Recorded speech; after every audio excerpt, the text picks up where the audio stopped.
Alright, let's take a look at number 20. We're going to solve by finding all of the roots. One of the key words here is you see the word all.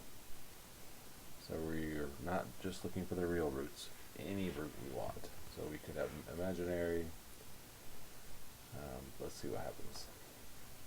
Alright, so I have x cubed minus 5x squared plus 4 equals 0. And so you might look at this and say, oh great, it's trinomial. I'm going to factor it like this. And say, okay, well what's going to give me the x to the third? So I might try x squared and an x. Okay, what gives me the positive 4? Oh, minus 4 minus 1. I feel good, everything's going to work. X squared times x is x cubed, negative 4 times negative 1 is positive 4. It must work. Well, you remember you do have to check the middle. So here, this would give me x cubed. Here, this would give me minus x squared. Everything looks good. The problem happens here. This negative 4 times that x only gives me a minus 4x. So it's not, I'm missing a square there. So I couldn't combine those. So unfortunately, that method is not going to work. So let's delete that. Not all that. Let's try to delete this. Alright, good enough. Alright, so we're going to have to try something else. Doesn't have a GCF, so the easiest thing to do next is to do our P and Q's. So this is our P, and this 1 in front will be our Q.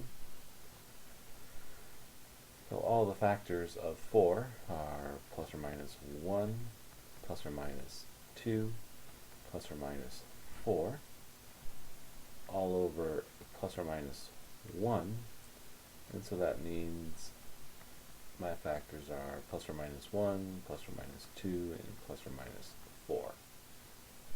So I'm going to check this, start checking these possible factors using synthetic division. So this is x cubed minus 5x squared, and then make sure you include that 0x plus 4, and so my coefficients are 1, negative 5, 0, and 4. And so now I'm going to check, let's just go ahead and start with a positive 1. So we bring the 1 down, 1 times 1 gives us negative 4, negative 4 times 1 gives us negative 4, negative 4 times 1 gives us negative 4, so we get 0, so that means 1 is a root. So now we're going to go ahead and just rewrite this in factored form.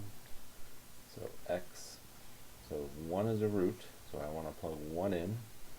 When I plug 1 in, I need a minus 1, so 1 minus 1 gives me 0. And now we're going to write this, so this was an x cubed, so this is going to become an x squared. So x squared minus 4x of minus 4. And so this is done. Now I'm going to look at that and say, can I factor that? So you might start doing something like this. X, I don't want x squared.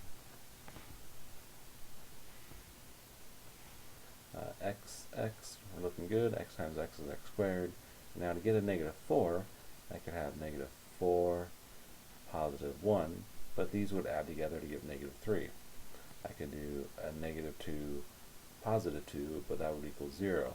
So once again, I'm stuck with something that's not gonna be able to factor it. So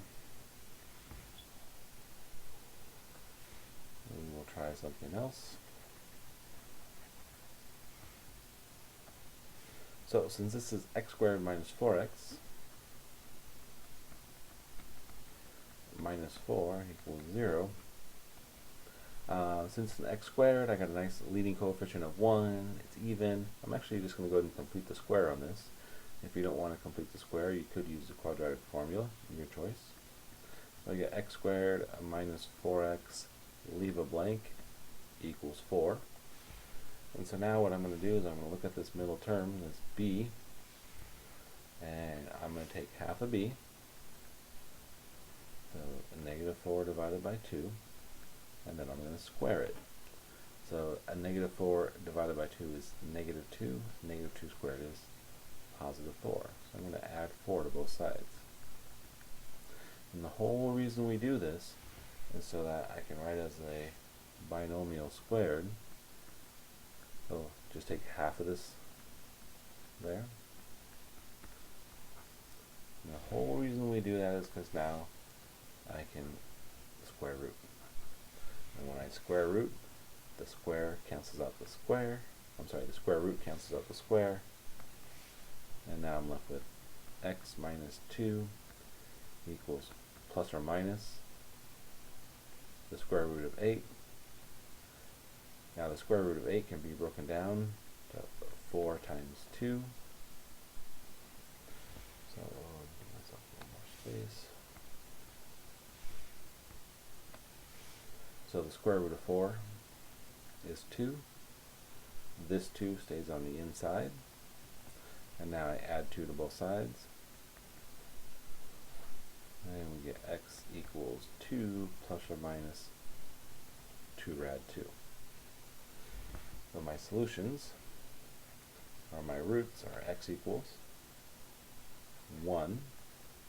And then from what we did over here, 2 plus or minus 2 rad 2.